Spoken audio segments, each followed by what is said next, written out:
Hello guys! As you can see, nandito ulit ako sa Steel Brain Rat.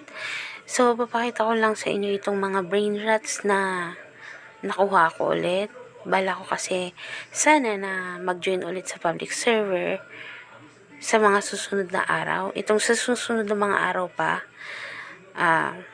bala ko ipastil itong mga brain rats na to sa mga bagong player na nangangailangan.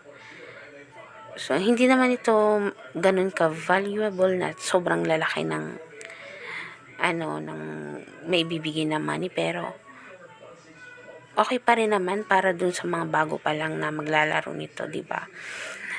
At siguro mga ilang araw ko pa bago ipastil to kasi nga nag-iipon pa rin ako ng para makapag-rebirth ako. Maparami ko pang malalagyan na ng brain rats ko. So, I guess 4 more days or 5 days after nito. Sige, guys. Dito na lang muna. Bye-bye!